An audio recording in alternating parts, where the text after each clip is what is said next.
Now let's move on to item number 2.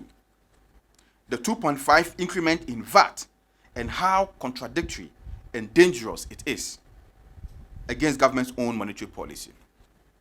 Ladies and gentlemen, as part of the 2023 budget, government wants to increase VAT by 2.5%, taking the total VAT value to 21.9%. I've indicated a table below that shows the calculations of this VAT.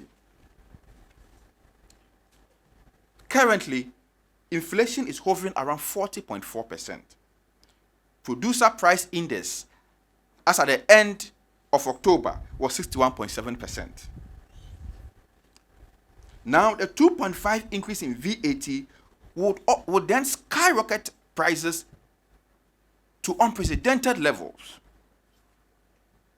In response to the skyrocketed inflation in 2023, the central bank will automatically increase the policy rate to curb inflation. This will worsen the cost of borrowing in 2023. People will not be able to borrow due to high cost of interest. Those who will be able to borrow risk falling into a debt trap. Non-performing loans sitting on the books of banks will skyrocket, leading this country into an economic recession. Every economist will wonder, why at this very stage of national crisis, where inflation is over the roof, the government response is rather to increase a consumption tax like VAT. But the contradiction is that while the central bank is working hard, using monetary policy tools like policy rate to curb inflation, the finance ministry, on the other hand, is fueling inflation by increasing VAT by 2.5%.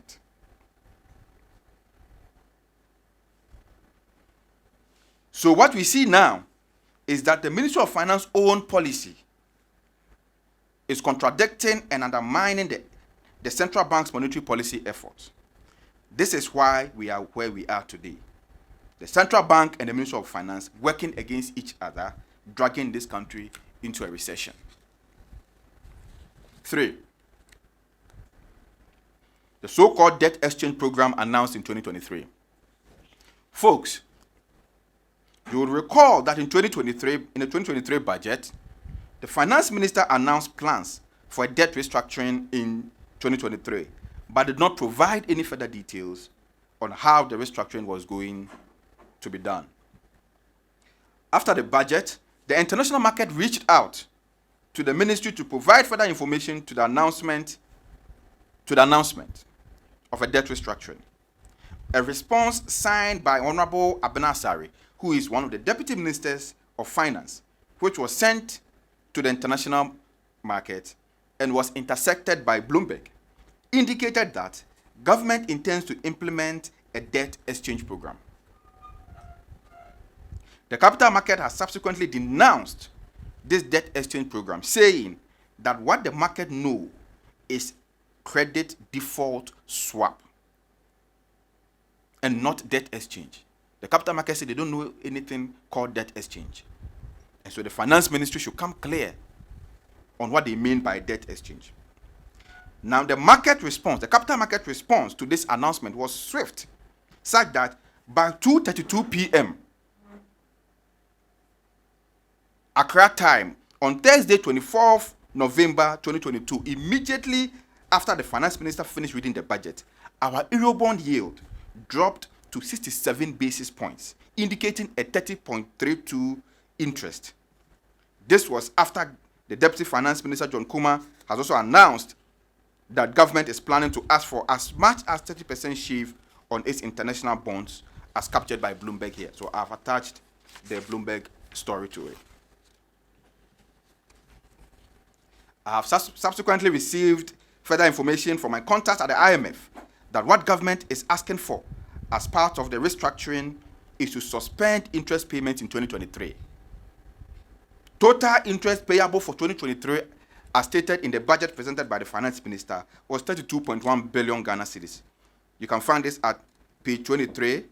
Sorry, you can see this at page 14, paragraph 44 of the 2023 budget.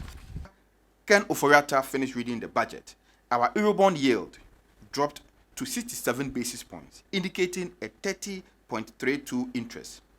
This was after Deputy Finance Minister John Kuma announced that government is planning to ask for as much as 30% shave on its international bonds, as captured by Bloomberg.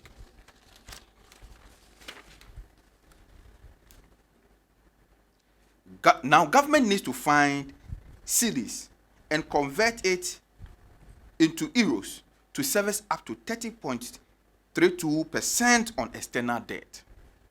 The confusion the 2023 budget has created in the minds of investors did not end with our foreign investors. Local investors also demanded for clarity, and the answers they got even worsened their confusion. In a press release dated 24th November 2022, the Ministry of Finance, in an attempt to respond to investors' anxiety, rather left investors more confused. So you see a statement here issued by the Ministry of Finance with the title Update Possible Debt Operations, issued by the Public Relations Unit by the Ministry of Finance. That press statement as seen here, very, very empty and do not answer the questions that investors were asking. What does government mean by a debt exchange program? What does it mean? You were just beating about the bush.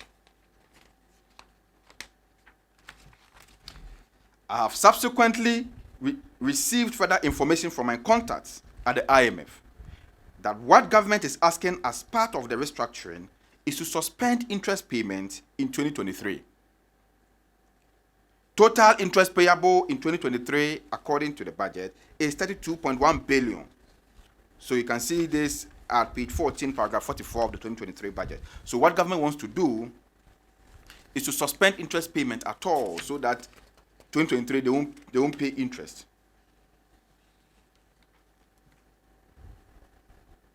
What government intends to do is suspend interest payment in 2023 and slash interest payment again in 2024.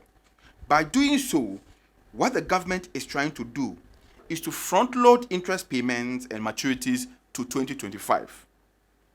What this means is that any new government that takes over in 2025 will be in big trouble.